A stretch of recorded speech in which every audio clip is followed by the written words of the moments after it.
Hello everyone, commerce अध्ययन के इस वीडियो में हम डिस्कस करने वाले हैं कॉस्ट अकाउंटिंग में difference between cost accounting system and financial accounting system. हम सबको पता है अकाउंटिंग कई टाइप्स की होती है, लेकिन इस वीडियो में हम डिस्कस करेंगे cost accounting and financial accounting एक दूसरे से किस तरह से अलग है, क्या डिफरेंसेस होते हैं उसमें। तो हर एक पॉइंट को अच्छे से समझने के लिए वीडियो के साथ एंड तक बने रहिएगा। ओके, तो शुरू करते हैं, देखते हैं क्या चीज़ें हैं। तो यहाँ पर 3 पार्ट्स में डिवाइड किया गया है। बेसिस ऑफ डिफरेंसेस हम लेंगे जो मेन हेडिंग का काम करेगा, cost accounting and financial accounting. So first point है आपका नीड ऑफ अकाउंट्स की। इन अकाउंट्स की ज़रूरत कब कहाँ पर पड़ती है। Okay, so kept by business engaged either in manufacturing और in rendering services where the cost per unit is to be ascertained. देखिए बच्चे, ऐसे बिजनेसेस जिनका काम है प्रोडक्शन करने का, मीन्स प्रोडक्ट को बनाने का, मैन्युफैक्चरिंग करने का और साथ ही साथ सर्विसेज प्रोवाइड करने का, ठीक है, सर्विसेज टेंडर करने का, और वो जानना चाहते हैं कि उन्होंने जो भी प्रोडक्ट बनाया है उसकी जो कॉस्ट है एक यूनिट के अकॉर्डिंग, मीन्स पर यूनिट के अकॉर्डिंग उनकी जो कॉस्ट है वो कितनी आई है, उसको असर्टेन करने के लिए वहाँ पर जो उन्हें ज़रूरत पड़ेगी वो होगी कॉस्ट अकाउंट्स की। तो वहाँ पर वो कॉस्ट अकाउंटिंग को यूज़ करेंगे, ठीक है। फाइनेंशियल अकाउंटिंग की बात करें, so kept by all types of business houses big और small whether engaged in trading, manufacturing और नॉन प्रॉफिट मेकिंग एसोसिएशन। देखिए बच्चा, बिजनेस हाउसेस की अगर हम बात करें, चाहे वो छोटे लेवल के हों या बड़े लेवल के, है ना, अगर वो इस टाइप के किसी भी बिजनेस में इंगेज्ड हैं, लाइक वो ट्रेडिंग है, जैसे आपने कंपनीज अकाउंट पढ़ा था जिसमें आप trading profit and loss account को प्रिपेयर करते हैं, बैलेंस शीट प्रिपेयर करते हैं, मैन्युफैक्चरिंग के बिजनेस में इन्वॉल्व हैं, या फिर नॉन प्रॉफिट जो ऑर्गेनाइजेशन होते हैं जिनका मोटो क्या होता है, सिर्फ सर्विसेज देना होता है, प्रॉफिट अर्न करना नहीं होता है ना, सोशल वेलफेयर के लिए होता है, लोगों की हेल्प के लिए होते हैं। तो ऐसे जो एसोसिएशंस होते हैं, ऐसे जो ट्रेडिंग कंपनीज होती हैं, वो कौन सा अकाउंट प्रिपेयर करेंगे, ये आपका फाइनेंशियल अकाउंटिंग, ठीक है। तो उन्हें किस अकाउंट की ज़रूरत पड़ेगी, फाइनेंशियल अकाउंटिंग की ज़रूरत पड़ेगी। ओके, ये ध्यान रखिएगा। सेकेंड पॉइंट है रिकॉर्ड ऑफ एक्सपेंसेस। अब यहाँ पर दोनों ही अकाउंट्स में किन एक्सपेंसेस को रिकॉर्ड किया जाता है वो देखते हैं। Maintain full and detailed records pertaining to all the 3 elements of cost, that is materials, labor and expenses, ठीक है। प्रोडक्शन कंपनीज जो भी हैं आपकी या मैन्युफैक्चरिंग कंपनीज हैं, उन्हें इन 3 चीज़ों की ज़रूरत पड़ेगी, वो यहाँ पर खर्च करेंगे ही करेंगे, material, labour and other expenses, ठीक है बच्चा। तो वो इससे रिलेटेड जो भी एक्सपेंसेस होंगे उनका फुल रिकॉर्ड रखते हैं, कंप्लीट तरीके से रिकॉर्ड्स को मेंटेन किया जाता है, इन एक्सपेंसेस को वहाँ पे डिटेल में शो किया जाता है, ठीक है, कॉस्ट अकाउंट्स में। फाइनेंशियल अकाउंटिंग की हम बात करें, सो record all types of expenses and incomes and also items of profit appropriation. However, they do not keep detailed records of elements of cost. अगर हम बात करें इस टाइप के बिजनेसेस की, तो ये चाहे उनके किसी भी टाइप के एक्सपेंसेस हैं, है ना, तो हर all type of expenses and incomes को यहाँ पे रिकॉर्ड किया जाता है। साथ ही साथ प्रॉफिट का क्या प्रपोर्शन रहा है उसको भी मेंटेन करके यहाँ पे रखा जाता है, ठीक है। यहाँ पर जो भी कॉस्ट होगी ना, जो एलिमेंट्स ऑफ कॉस्ट होगी, उसको रिकॉर्ड में डिटेल में यहाँ पर नहीं रखा जाता, लेकिन हाँ सारे एक्सपेंसेस और इनकम्स को ध्यान में रखा जाता है, उनको रिकॉर्ड किया जाता है। Trading account, profit and loss accounts बनाते हैं, इनकम एंड एक्सपेंडिचर अकाउंट बनाते हैं, तो वहाँ पर इन चीज़ों को रिकॉर्ड किया ही जाता है, ठीक है। साथ ही साथ प्रॉफिट को भी कंसीडर किया जाता है। ओके, थर्ड पॉइंट की बात करें, सो अवेलेबिलिटी ऑफ इंफॉर्मेशन, ठीक है। अब कितनी इन्फॉर्मेशन यहाँ पर किस अकाउंट में अवेलेबल होगी उसकी बात कर लेते हैं। So provide data and reports to management for cost ascertainment, planning, control and decision making. यहाँ पर जो डेटा प्रोवाइड किया जाता है, जो भी रिपोर्ट्स होती हैं, वो मैनेजमेंट के लिए बहुत ज़्यादा हेल्पफुल होती हैं। उसकी कॉस्ट को डिटरमिन करने के लिए, वहाँ असर्टेन करने के लिए वहाँ पर हेल्पफुल होती हैं, प्लानिंग के लिए, फ्यूचर डिसीजन मेकिंग के लिए बहुत ज़्यादा हेल्पफुल होती हैं, ठीक है। तो इस तरह की इन्फॉर्मेशन अवेलेबल होती है कॉस्ट अकाउंटिंग के थ्रू। अगर हम बात करें फाइनेंशियल अकाउंटिंग की, so provide general information to management and outside parties in the form of profit and loss account and balance sheet of the business as a whole. देखिए, पूरे business की complete जो information होती है financial accounting present करता है, जो भी उनका मैनेजमेंट डिपार्टमेंट है बिजनेस का, या फिर जो आउटसाइडर पार्टीज़ होती हैं, जैसे इन्वेस्टर्स हो गए, कस्टमर्स हो गए, गवर्नमेंट हो गई, है ना, उनके लिए इन्फॉर्मेशन यहाँ पे अवेलेबल होती है। किसके फॉर्म में होती है, प्रॉफिट एंड लॉस अकाउंट के फॉर्म में अवेलेबल होती है, जिसमें सारे एक्सपेंस और इनकम को शो किया जाता है, ठीक है।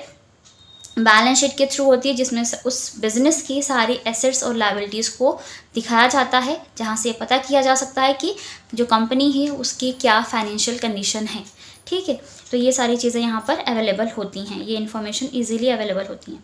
फोर्थ पॉइंट है असर्टेनमेंट ऑफ कॉस्ट। अब कॉस्ट का जो निर्धारण होता है वो कैसे होता है वो देखते हैं। Ascertainment the cost of each product, job और order and then show profit and loss made on each.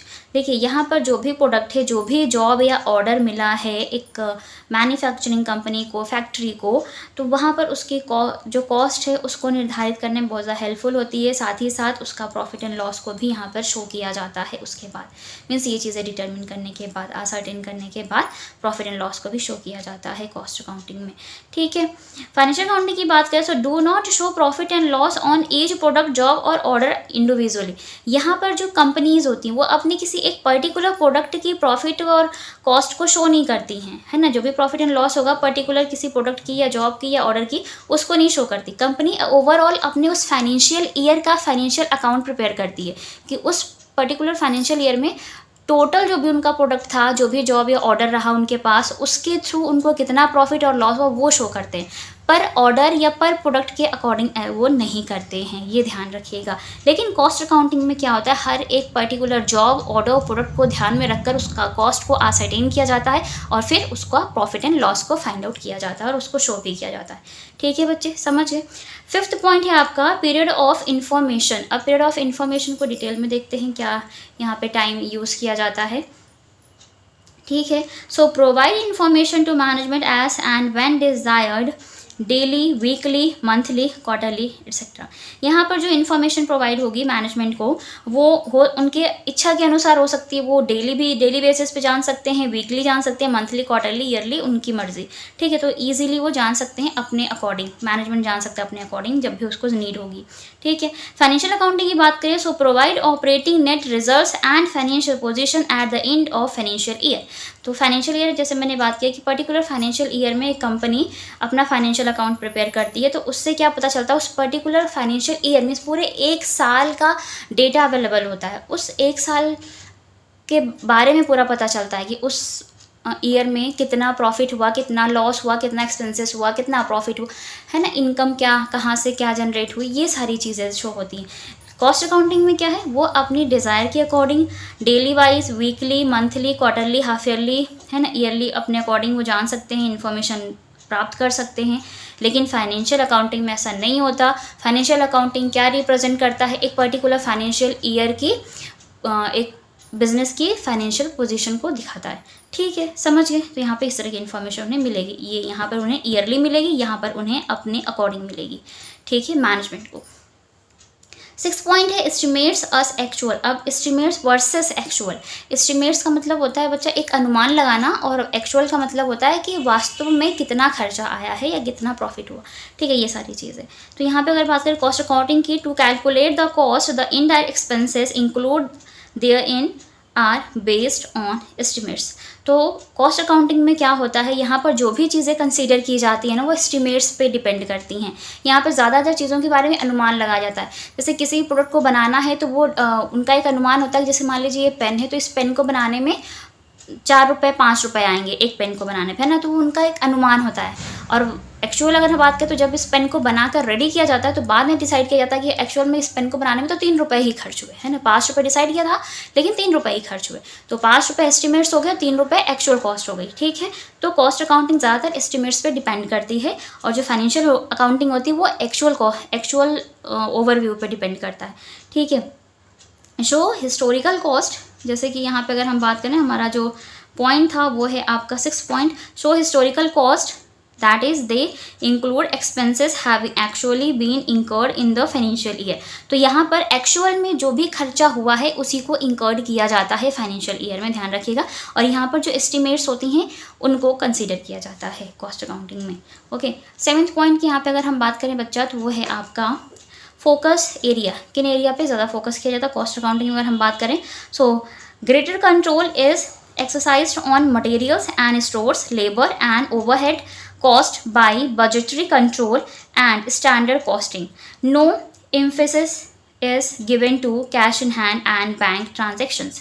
यहाँ पर ज़्यादातर जो फोकस होगा बच्चा वो मटेरियल कॉस्ट पे होता है, लेबर पे, ओवरहेड कॉस्ट कितनी आएगी, है ना, साथ ही साथ बजटरी कंट्रोल और स्टैंडर्ड कॉस्टिंग को कैसे वहाँ पर यूज़ किया जाएगा इन कॉस्ट को कंट्रोल करने के लिए, ठीक है, स्टैंडर्ड्स को डिसाइड करने के लिए। यहाँ पर जो कैश इन हैंड और बैंक होता है उस पर ज़्यादा जोर नहीं दिया जाता है ना, क्या होता है ना, cash in hand, cash at bank, इन पर जोर नहीं दिया जाता, बैंक ट्रांजेक्शन पे जोर नहीं दिया जाता है। ठीक है, प्रोडक्शन के टाइम जो कॉस्ट आ रही है उसी पे ध्यान दिया जाता है। अब बात करते हैं फाइनेंशियल अकाउंटिंग की। तो यहाँ पे अगर हम बात करें, so greater emphasis is laid on cash and financial position, they do not attach the importance to control of material, labour and overheads. यहाँ पर मटेरियल, लेबर, ओवरहेड्स पे जो है कंट्रोल नहीं किया जाता, इतनी ज़्यादा इंपॉर्टेंस नहीं दी जाती।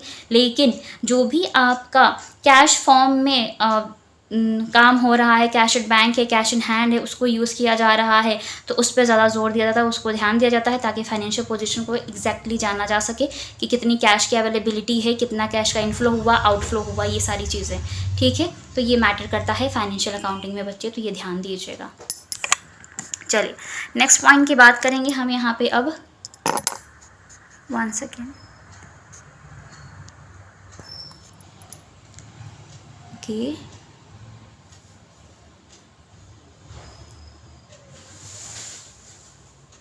Next point is your calculation of tender price. Cost accounting में टेंडर प्राइस कैलकुलेट किया जाता है, यहाँ पर नहीं किया जाता है। ठीक है, देख लेते हैं क्या है। As a cost is available it is easier to fix selling price and quote for tender. ठीक है, कोट फॉर टेंडर समझते हैं, टेंडर रुपीज़। ठीक है, टेंडर प्राइस जैसे कोटेशन प्राइस भी आप बोलते हैं। तो यहाँ पर जो भी कॉस्ट होती है अवेलेबल होती हैं, फिर उसके बाद उसकी जो सेलिंग प्राइस होती है उसको इजीली फिक्स किया जाता है, आसान होता है करना। ठीक है, परसेंटेज दिया, कितने परसेंट प्रॉफिट होगा तो उसको इंक्लूड कर देते हो आप कॉस्ट में, तो सेलिंग प्राइस आ जाता है। ठीक है, तो इस तरीके से कोटेशन प्राइस को फाइंड आउट कर लिया जाता है। तो यहाँ पर tender price important role play करता है। लेकिन अगर हम बात करें फाइनेंशियल अकाउंटिंग में, so no correct tender price can be quoted. तो यहाँ पर जो टेंडर प्राइस होता है वो करेक्ट तरीके से कोट नहीं किया जाता, मीन्स ईजिली आप कोटेशन को फाइंड आउट नहीं कर सकते कितना आएगा, लेकिन कॉस्ट अकाउंटिंग में ऐसा होता है। ओके, चलिए नेक्स्ट देखते हैं। नेक्स्ट क्या पॉइंट है यहाँ पे, वो है आपका कंपैरिजन ऑफ कॉस्ट। तो कॉस्ट अकाउंटिंग की बात करें हम, तो the production cost of a period can be compared with previous corresponding period and the difference analysed. ठीक है, तो यहाँ पर जो कैरेस्पॉन्डिंग प्रीवियस ईयर के जो भी कॉस्ट होंगी उनको कंपेयर किया जा सकता है, और साथ ही साथ डिफरेंसेस जो भी होंगे उनको एनालाइज किया जाएगा आसानी से, किसमें, कॉस्ट अकाउंटिंग के केस में। ठीक है, अगर हम बात करें फाइनेंशियल अकाउंटिंग की, such comparison of cost of individual production is not easy. यहाँ पे पर्टिकुलर इंडिविजुअल प्रोडक्शन का जो भी कंपैरिजन है, उसकी कॉस्ट का जो कंपैरिजन होगा, प्रोडक्ट की कॉस्ट का कंपैरिजन आसान नहीं होता है। ठीक है, ये ध्यान, यहाँ पे नहीं होता है, यहाँ पर होता है कंपैरिजन। रिलेटिवली इफिशिएंसी की बात करें यहाँ पर, सो कॉस्ट अकाउंटिंग में provide information on the relative efficiency of plant, machinery, labour and departments. तो यहाँ पर जो भी इंफॉर्मेशन प्रोवाइड होती हैं, जो रिलेटिव कहाँ से होती हैं, आपके प्लांट, मशीनरी, लेबर से, डिपार्टमेंट से, तो वो जो रिलेटिव इफिशिएंसी वो बहुत ईजीली हो जाती है यहाँ पे, प्रभावी तरीके से उन इन्फॉर्मेशन को यहाँ पे प्रोवाइड किया जाता है। अगर हम बात करें फाइनेंशियल अकाउंटिंग की, the relative efficiency of workman, plants etcetera can not be easily judged. यहाँ पे आसानी से जज कर पाना कहाँ पर कितना खर्चा आया है, क्या उनकी वर्क इफिशिएंसी रही है, पर्टिकुलर रिलेटिवली जो उनके वर्क प्लेस है, या मशीनरी है, या प्लांट है, या वर्कमैन है, तो उसको जज कर पाना थोड़ा मुश्किल होता है। ठीक है, 11th पॉइंट है आपका वैल्यूएशन ऑफ स्टॉक। ठीक है, सो वैल्यूएशन ऑफ स्टॉक की बात करें, so stock are valued at cost.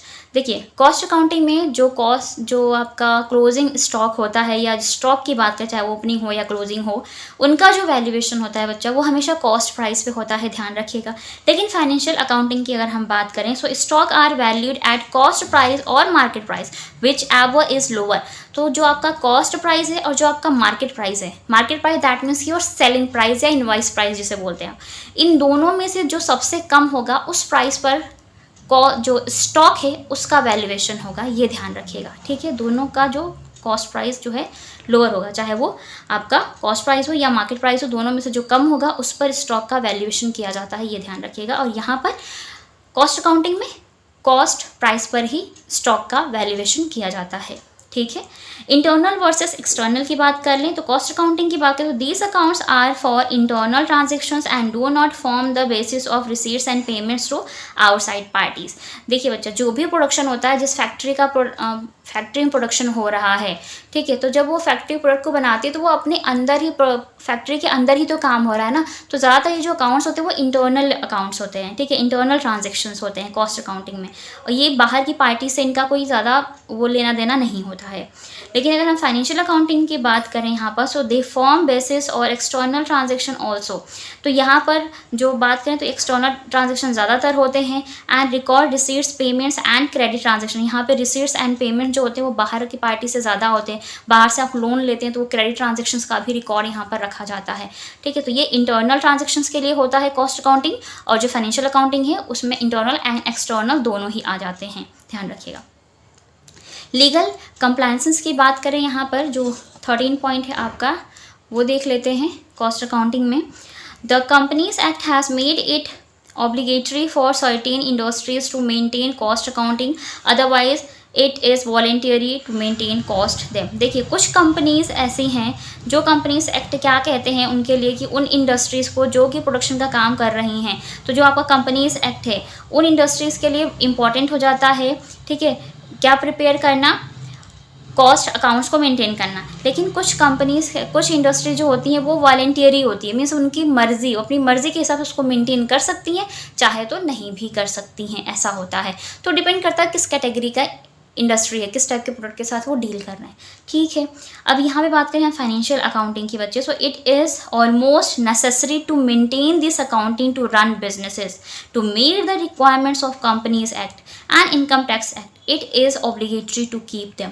लेकिन फाइनेंशियल अकाउंटिंग मैंडेटरी है हर एक कंपनीज़ के लिए, इंडस्ट्रीज़ के लिए प्रिपेयर करना, ठीक है। क्यों? क्योंकि जब भी कंपनी एक फाइनेंशियल ईयर का, ठीक है, क्योंकि फाइनेंशियल अकाउंटिंग क्या होती है, फाइनेंशियल ईयर में प्रिपेयर किया जाता है, एक साल का पूरा रिकॉर्ड होता है उस बिज़नेस के बारे में, कितना प्रॉफिट हुआ, ठीक है, कितना लॉस हुआ, कहाँ पे कितना खर्चा किया गया, कहाँ से कितनी इनकम जनरेट की गई, ये सारी चीज़ें डिपेंड करती हैं, है ना। तो यहाँ पर इसलिए इनको मैंडेटरी है फाइनेंशियल अकाउंट को प्रिपेयर करना, ताकि इनकम टैक्स एक्ट भी जान सके कितना इनकम टैक्स उनसे चार्ज करना है उन कंपनी से, ठीक है। ये सारी चीज़ें ध्यान रखिएगा, यहाँ पे इंपॉर्टेंट है, यहाँ पे इंपॉर्टेंट नहीं है मेंटेन करना।